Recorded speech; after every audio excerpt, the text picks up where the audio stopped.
Well, let's move on to our second feature. We've already done a sequel to this, which is kind of weird, but this is the original basket case from 1982. The summary: a young man carrying a big basket that contains his extremely deformed Siamese twin brother seeks vengeance on the doctors who separated them against their will. Everyone should know what basket case is by now. Yeah, written and directed by Frank Henenlotter. Yeah, that's basically it. This one was one of the first VHSs I ever owned.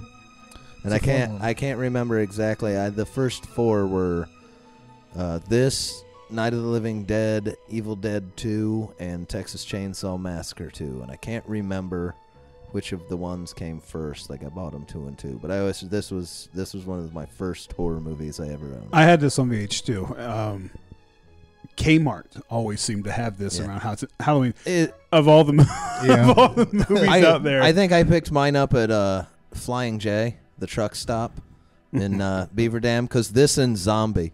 Through the 90s, this and Fulci's Zombie was in every truck stop VHS bin across the nation for a good 7 years. I watched last night for like $1. Wow. Well, if you find this for $1, I suggest you buy it. It's you can smell the bologna cake right from the beginning. No, you don't think this ain't bologna cake. You don't think this is isn't cake? part 2 or 3. This is the first one. This is old. It's old, so the film quality and the effects definitely don't hold up. Compared to part 2, which one did you enjoy better? We've already done. Let's talk about it, and then you can put up the previous ratings. Right.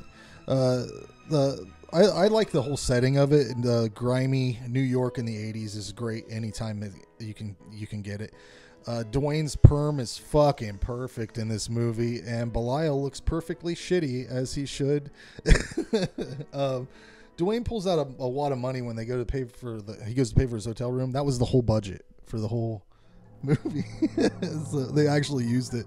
The one thing I noticed watching this that I didn't think I picked up on when we watched 2 was that he has a padlock on this basket, which is like, that's probably the most pointless. That's the most pointless thing in the world, right? That's like a screen door on an airplane.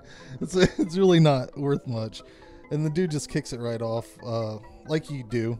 Dwayne is completely irresponsible, of course. Why does he take him around all the time? He takes him literally every place. I thought it was funny, the stop motion animation they used in this. Horrible, awful. One of the funniest things I read was that at the end they planned on having Belial just walk the streets of New York, but they realized that was technically impossible for them to do. Yeah. And if you watch the stop motion, you can fucking tell. Fuck. I don't know why he took Belial around so much. That's what I kept writing down. Why the fuck does he keep taking him to the bar? It's his brother. But you carry around a big-ass basket with a lock on it. People are going to want to know what's in there. And laundry. He didn't want to leave him at home alone and locked up in a basket. Eggs. He's not a dick. What if we left you places in a basket locked up? But like, the reason I say this is bologna cake, and I think it's not a bad thing, is that like things like there's so much ADR happening all the time. I think most of it is actually. That doesn't make a movie bologna cake. But whenever the girlfriend dies at the end, you can see her breathing. I mean, that's a bologna cake. She's laying there naked. That's what dead ladies do when they're naked. They breathe. You stop staring at her tits so much you won't see her chest moving up and down, you pervert. Oh, she's dead. I accept it. No, don't get me wrong. Turn your head. I love this, but I love everything that's bad about it. I love how Belial looks. I love the long monologues that Dwayne has of expositional speeches he does, highlighting fucking their same story. I give it a 7 out of 10. It's a lot of fun. I think it's a shit ass movie, but it's just a lot of fun. And I think I like the sequels more because they go into like the freaks and stuff. So, but what's your thoughts? You've said a lot of these words already, but it's a campy, low budget cheese fest. It's sleazy, grimy horror. It's dirty slum of New York, which I love that setting. That's really cool. The stop motion Belial was horrible, I thought. It's a unique movie. It's got solid characters, practical effects again, even though some look awful.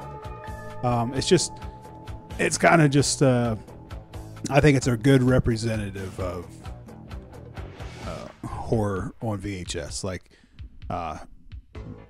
it's kind of what low budget horror was back then, and maybe one of the better ones. I gave it a 6. I give it a 7, and I'm probably more in line with Jason's opinions on it. Like, this is of the Basket Case trilogy. This is easily my favorite. If you were just to watch this movie now, a 16-year-old kid today, forget about it. Yeah, there's no chance of him liking it. That's a hard sell. This is easily my favorite of the Basket Cases. It's not even close, but it's because it's cheesy. The 2 and 3 went on to, like, they know they were cheesy, so they're being cheesy. This one takes itself a bit more seriously for all of the bad, which is what reminds me of the old 70s and 80s VHS. Like, they were genuinely trying to be creepy.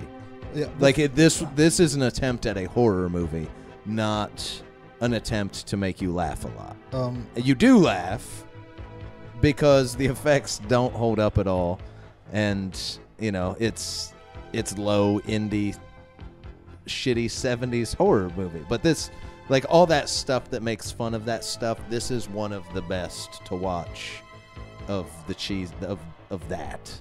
So yeah, I give it a 7, and this has always been a one I love. The question I was left with at the end is, don't they die? Don't they die? They die at the end, right? Don't question it. All right. Hey, I'm into only sequels. So. Only until they were very badly injured. Only until part 2. They went to the hospital. Yeah. And that's where 2 starts. I think that part 2 was like, they're like, didn't they die? Oh, well, we made a lot of money off the first one. They probably made a lot of money, right? You think they did? Nah. I bet. I think they did decent for what the budget was. Times?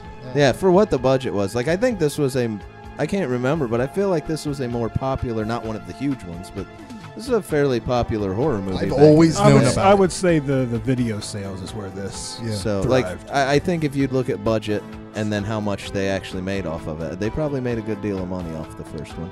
Yeah, you just wanted to rent it when you saw the. I don't even know if this. I don't even know. I'm not sure if this even got a theatrical release. Probably very limited. I feel like it did. We weren't around back then, so. Yeah, this is before my time. But wait, what year is this? 1982. That's the year I was. Yeah, we were 1. Yeah, you should have known what was going on. We were 1. I don't ever remember not. Hold on, let me think. I've always known of this movie, so it's always been in my world. Let me think back to 1. What movies came out? What were you into back then? Probably different stuff. Pretty sure I remember watching that one in the theater. It was a double feature at the drive-in with Conan the Barbarian. Oh, what a good one that was. Still on your mom's teat.